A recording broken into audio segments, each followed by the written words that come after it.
Minute में सुना दूं। तो ये चैप्टर है नेशनलिज्म इन इंडिया। जो चैप्टर सेकंड है, किसका चैप्टर सेकंड है? तो हिस्ट्री का। इस चैप्टर की शुरुआत होती है इंट्रोडक्शन वाले पार्ट से, और इंट्रोडक्शन वाले पार्ट में ये दिया हुआ है कि हमारे कंट्री में जो नेशनलिज्म की फीलिंग है वो कैसे आई। हमारी कंट्री में जो नेशनलिज्म की फीलिंग आई एंटी कॉलोनियल मूवमेंट के ड्यू टू आई, और इस तरह से धीरे धीरे सारे ग्रुप एक साथ आए और ब्रिटिशर्स के अगेंस्ट क्या करना शुरू किए, फाइट करना शुरू किए। कहानी आगे बढ़ती है, उसमें दिया हुआ है what was the impact of the first world war. जो फर्स्ट वर्ल्ड वार 1914 टू 18 चल रहा होता है, ब्रिटिश उसमें पार्टिसिपेट करती है, उसके चलते इंडिया को पार्टिसिपेट करना पड़ता है, जिसका इम्पैक्ट कहीं कहीं इंडिया पे भी पड़ता है। कुछ पॉलिटिकल, कुछ इकोनॉमिक इम्पैक्ट पड़ते हैं, जिसकी वजह से इंडिया की कंडीशन बहुत ज़्यादा खराब हो जाती है। उसी समय 1915 में महात्मा गांधी इंडिया में वापस आते हैं साउथ अफ्रीका से। अपने साथ एक आइडिया लेके आते हैं, जिस आइडिया को बोलते हैं सत्याग्रह की आइडिया, जो प्योरली नॉन वायलेंस और ट्रुथ पर बेस्ड आइडिया होता है। आने के बाद वो कई जगह सत्याग्रह मूवमेंट करते हैं, जिसमें 1917 में 2 मूवमेंट करते हैं, चंपारण और खेड़ा। 1918 में एक मूवमेंट करते हैं, गुजरात में, अहमदाबाद में। और इस तरह से जो ब्रिटिश गवर्नमेंट होती है उसी टाइम पर एक एक्ट पास करती है, जिसे बोलते हैं रॉलेट एक्ट। रॉलेट एक्ट में क्या होता है कि किसी भी पर्सन को बिना ट्रायल के 2 साल तक जेल में बंद कर दिया जाता है। इसके अगेंस्ट महात्मा गांधी क्या करते हैं, शुरू करते हैं मूवमेंट और हड़ताल से शुरू करते हैं। लेकिन ब्रिटिश गवर्नमेंट उसी टाइम पर क्या करती है, मार्शल लॉ ला देती है और जनरल डायर को मिलिट्री का कमांडर बना देती है। जनरल डायर क्या करता है कि जलियांवाला बाग इंसिडेंट आपने पढ़ा होगा स्टूडेंट्स, जलियांवाला बाग में जाता है और 1000 टॉप लोगों को मार देता है। इस तरह से महात्मा गांधी अपने मूवमेंट को कॉल ऑफ कर देते हैं। इसके बाद महात्मा गांधी को लगता है कि जो हमने मूवमेंट लॉन्च किया था वो मूवमेंट अभी भी स्टिल कहीं ना कहीं शहरों में लिमिटेड था, ये पूरे कंट्री में लिमिटेड नहीं था। तो महात्मा गांधी क्या सोचते, अब हमें एक ब्रॉड मूवमेंट लॉन्च करना होगा। लेकिन वो ब्रॉड मूवमेंट तब तक लॉन्च नहीं हो सकता है जब तक हिंदू और मुस्लिम एक साथ नहीं आएंगे। उसी टाइम पर खिलाफत इशू चल रहा होता है, और फर्स्ट वर्ल्ड वार में ऑटोमन टर्की जो होता है वो हार गया होता है, और उसका जो रिलीजियस लीडर होता है खलीफा, उसके ऊपर ब्रिटिश गवर्नमेंट और दूसरी कंट्री के लोग क्या कर देते हैं, बहुत प्रेशर इंपोज कर दिए जाते हैं। और उसकी वजह से पूरे वर्ल्ड के जो मुस्लिम कम्युनिटी के लोग होते हैं वो क्या होते हैं, बहुत ज़्यादा नाराज होते हैं। नाराज होने के साथ इंडिया में भी आपने पढ़ा मोहम्मद अली और शौकत अली ऑर्गेनाइजेशन बनाते हैं और कहीं कहीं ब्रिटिश का अपोज करने की सोचते हैं, और इसी का फायदा उठाते हैं कौन, हमारे महात्मा गांधी, लीडर महात्मा गांधी।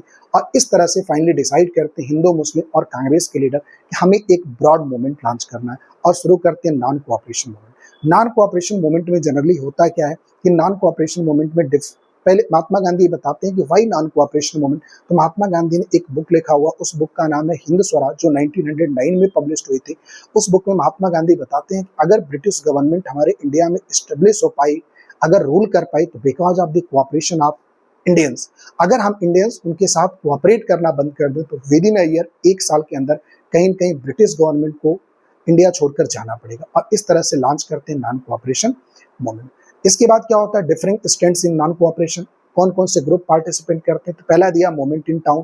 टाउन्स में क्या होता है कि फॉरेन गुड्स को, फॉरेन क्लोथ्स को लोग बाइकआउट करना शुरू कर देते हैं, बच्चे स्कूल जाना छोड़ देते हैं, लॉयर प्रैक्टिस करना छोड़ देते हैं। इस तरह से सब कुछ बाइकआउट करना शुरू होता है, लेकिन बड़े लंबे टाइम तक नहीं चल पाता। रीजन ये, उस टाइम पर जो हमारे पास खादी के कपड़े होते हैं वो काफ़ी ज़्यादा महंगे होते हैं, हमारे पास कोई इंडियन इंस्टीट्यूशंस नहीं होते। इस तरह से कुछ दिन बाद वापस से सब कुछ अपने अपने प्लेस पर चला जाता है। दूसरा, रिवेलियन इन कंट्री साइड। वहाँ पर क्या होता है, जो हाई टैक्सेस देने होते हैं उनके अगेंस्ट मूवमेंट चलता है। और लास्ट दिया स्वराज इन प्लांटेशन, मतलब जो प्लांटेशन क्रॉप करने वाले जो लेबर्स होते हैं उन्हें इतनी भी आज़ादी नहीं होती है कि वो लोग अपने गांव जा सके, उस फिक्स्ड एरिया को छोड़ सके। उसके अगेंस्ट भी वो लोग क्या करते हैं, मूवमेंट करते हैं नॉन कोऑपरेशन मूवमेंट। लेकिन इसी बीच में एक इवेंट होती है, वो होता है उत्तर प्रदेश के गोरखपुर की चौरा चौरी में। और वहां पर क्या होता है कि पुलिस स्टेशन में कुछ पुलिस वालों को हमारे इंडियंस क्या करते हैं, आग लगाकर मार देते हैं। इस वजह से महात्मा गांधी को बड़ा दुख होता है, क्योंकि महात्मा गांधी जो भी मूवमेंट करना चाहते हैं वो किस पर, नॉन कोऑपरेशन। और महात्मा गांधी चौरी चौरा इंसिडेंट 4 फरवरी 1922 के बाद नॉन कोऑपरेशन मूवमेंट को क्या कर देते हैं, कॉल ऑफ कर देते हैं। इसके बाद दिया हुआ towards the civil disobedience movement. इस टाइम पर क्या होता है कि 1922 में नॉन कोऑपरेशन मूवमेंट को बंद कर दिया जाता है, कॉल ऑफ कर दिया जाता है। 1930 में अगला मूवमेंट शुरू होता है, क्या मूवमेंट, तो सिविल डिसोबीडियंस मूवमेंट। जब सिविल डिसोबीडियंस मूवमेंट शुरू होता है 1922 1930, इस 8 ईयर में क्या होता है आप ध्यान रखना, इस 8 ईयर में महात्मा गांधी लोगों को ट्रेन करते हैं, प्लान करते हैं कि हमें कैसे कोई बड़ा मूवमेंट लॉन्च करना है। इसके बाद होता क्या है, इस बीच में कुछ इवेंट्स होते हैं, जिसमें एक इवेंट होता है वर्ल्ड वाइड इकोनॉमिक डिप्रेशंस वाली बात, जिसकी वजह से हमारे इंडिया में जो एग्रीकल्चर प्राइजेज होते हैं पूरी तरह से गिरने लगते हैं और फाइनली कोलैप्स हो जाते हैं। उसी बीच में साइमन कमीशन हमारे इंडिया में आता है। साइमन कमीशन आता है, साइमन कमीशन इंडिया में पॉलिटिकली जांच करने आता है, लेकिन उसमें कोई इंडियन मेंबर नहीं होता, जिस वजह से क्या होता है उसका हम लोग विरोध करते हैं और साइमन कोबैक का नारा देते हैं। उस टाइम पर लॉर्ड इरविन डोमिनियन स्टेटस की बात रखता है, महात्मा गांधी के साथ राउंड टेबल कॉन्फ्रेंस करने की बात रखता है, लेकिन कांग्रेस के लीडर पूरी तरह से रिजेक्ट कर देते हैं। इसके बाद कहानी कुछ ऐसा होता है कि लाहौर सेशन में जवाहरलाल नेहरू और सुभाष चंद्र बोस फाइनली डिसाइड करते हैं हम क्या करने वाले हैं, पूर्ण स्वराज की बात करने वाले हैं। अब महात्मा गांधी क्या करते हैं कि ध्यान रखिएगा, salt march and civil disobedience movement में दिया हुआ। उसके बाद महात्मा गांधी 31 जनवरी 1930 को महात्मा गांधी एक लेटर लिखते हैं लॉर्ड इरविन को, जो वायसराय उस टाइम रहता है, और उसके सामने 11 डिमांड्स रखते हैं, आपको टिल 11 मार्च 1930 तक इस डिमांड्स को पूरा करना। उसमें एक डिमांड होता है सॉल्ट टैक्स का, लेकिन जो लॉर्ड इरविन होता है वो एग्री नहीं होता है, और जब लॉर्ड इरविन एग्री नहीं होता है ना, उसकी वजह से क्या होता है, महात्मा गांधी 12 मार्च 1930 को क्या करते हैं, साल्ट मार्च की शुरुआत करते हैं, साबरमती आश्रम से लेकर डांडी पोस्ट तक 78 वॉलंटियर्स के साथ 240 किलोमीटर्स का डिस्टेंस कवर करते हैं, 10 माइल्स ईच डे जाते हैं, और फाइनली 6 अप्रैल 1930 को महात्मा गांधी पहुंच जाते हैं कहाँ पर, तो डांडी कोस्ट पर, और उस सी वाटर को बॉयल कर नेचुरल सॉल्ट बनाते हैं। इस वहां से क्या होता है कि फिर सिविल डिसोबीडियंस मूवमेंट की शुरुआत होता है। इसका इम्पैक्ट क्या पड़ता है, इसका इम्पैक्ट बेसिकली ये पड़ता है, ध्यान आपको रखना है कि अलग अलग जगह पर सॉल्ट मार्च शुरू होता है, लोग क्या करते हैं, सॉल्ट लॉ को तोड़ना शुरू करते हैं, फॉरेन गुड्स का बाइकआउट करना शुरू करते हैं। इस तरह से ब्रिटिश गवर्नमेंट क्या करती है उस टाइम पर, तो ब्रिटिश गवर्नमेंट धीरे धीरे करके 1 बाय 1 एक एक लोगों को अरेस्ट करना शुरू करती है कांग्रेस के लीडर को। मामला गंभीर तब होता है जब अब्दुल गफ्फार खान को क्या कर लेते हैं, ब्रिटिश गवर्नमेंट अरेस्ट कर लेती है। उस टाइम पर इंडियंस के बीच और ब्रिटिश के बीच बहुत ज्यादा क्लैश होता है। 1 महीने बाद महात्मा गांधी को भी क्या कर लिया जाता है, अरेस्ट कर लिया जाता है, लेकिन महात्मा गांधी को जब अरेस्ट कर लिया जाता है उस टाइम पर कंडीशन हो जाती है बहुत ज्यादा खराब। जो इंडस्ट्रियल वर्कर्स होते हैं वो पूरी तरह से वायलेट हो जाते हैं, और ब्रिटिश गवर्नमेंट भी मानने वाली नहीं थी। ब्रिटिश गवर्नमेंट भी क्या करती है, एक वायलेंट रिप्रेशन अपनाती है और लाखों लोगों को जेल में बंद कर देती है, वुमेन्स को और बच्चों को मारना पीटना शुरू कर देती है, और इस तरह से कंडीशन हो जाता है बहुत खराब। महात्मा गांधी डिसाइड करते हैं वापस से इस मूवमेंट को कॉल ऑफ करने के लिए। जो लॉर्ड इरविन होता है वो महात्मा गांधी को सेकंड राउंड टेबल कॉन्फ्रेंस के लिए ब्रिटेन में लंदन में बुलाता है, और कहता है कि अगर आप हमारे साथ second round table conference meeting करते हैं तो जितने भी लीडर्स को हमने क्या किया हुआ, अरेस्ट किया हुआ, इन लीडर्स को हम क्या करेंगे, छोड़ देंगे। लेकिन होता कंडीशन ऐसा है कि when Mahatma Gandhi return from the London, जब महात्मा गांधी लंदन से रिटर्न आते हैं सेकंड राउंड टेबल कॉन्फ्रेंस करके, तो देखते हैं ब्रिटिश गवर्नमेंट का रवैया बिल्कुल अलग है। ब्रिटिश गवर्नमेंट कहीं ना कहीं अभी भी अब्दुल गफ्फार खान को, जवाहरलाल नेहरू को, किसी को जेल से नहीं छोड़ा हुआ है, कांग्रेस को इलीगल ऑर्गेनाइजेशन घोषित कर दिया, कहीं न कहीं वो अपना रवैया बिल्कुल बदल दिया, अपना पुल बदल दिया। इस तरह से महात्मा गांधी बहुत ज्यादा डिसअपॉइंटेड होते और डिसाइड करते एक बार फिर से क्या करने के लिए, तो सिविल डिसोबीडियंस मूवमेंट को रीलॉन्च करने का। 1 साल के अंदर रीलॉन्च करते हैं, लेकिन फाइनली 1934 में जो सिविल डिसोबीडियंस मूवमेंट होता है वो पूरी तरह से क्या हो जाता है, कॉल ऑफ हो जाता है, बंद हो जाता है। अब इसके बाद कहानी आती है हाउ पार्टिसिपेंट शादी मूवमेंट, कौन कौन से लोग पार्टिसिपेंट करते हैं। तो मैंने पढ़ाया आपको अभी, rich peasant, poor peasant, rich businessman, working class women. Rich peasant, poor peasant दोनों का जो एम बेसिकली रहता है वो रिलैक्सेशन इन द रेवेन्यू।